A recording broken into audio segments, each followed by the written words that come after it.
Près de 200 tonnes d'herbes aromatiques sortent chaque année de l'entreprise Léguromat à Trémuson, une quantité importante pour cette entreprise familiale qui a bien grandi en une dizaine d'années.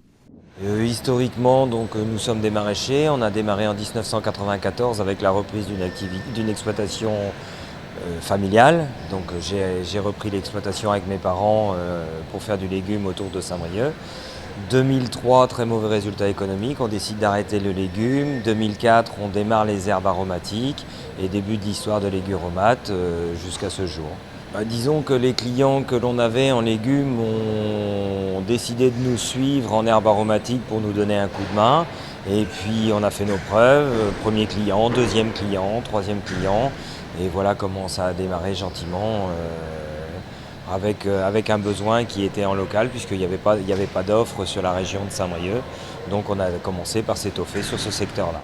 Aujourd'hui, l'entreprise compte entre 17 et 30 salariés selon la saison. Ils œuvrent sur 25 hectares de culture, dont 2,5 hectares sous serre. Léguromat vend ensuite sa production à deux sortes de clientèle. On a deux types d'activités. On a les produits qui sont destinés à la GMS, donc à Monsieur Tout-le-Monde, disponible en grande surface. Donc là, la première contrainte, c'était d'adapter le produit fini, si vous voulez, au consommateur, histoire qu'on offre le plus de services possible par le biais du consommateur dans des conditionnements qui leur ressemblent. Et ensuite, on a une deuxième offre qui, elle, est plus réservée aux professionnels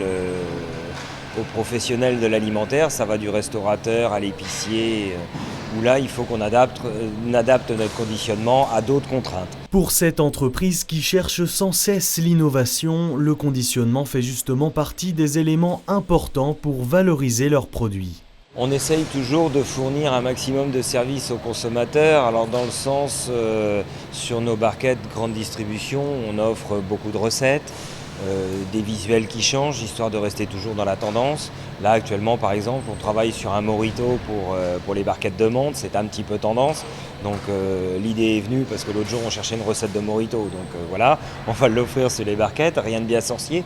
Mais voilà, tout ça apporte un petit plus à chaque fois au consommateur, histoire qu'il ait le produit et ce à quoi le produit peut être associé. Avec ses 2 millions d'euros de chiffre d'affaires annuel, Léguromat reste une petite entreprise dans le secteur des herbes aromatiques, mais distribue d'ores et déjà ses produits dans tout le Grand Ouest.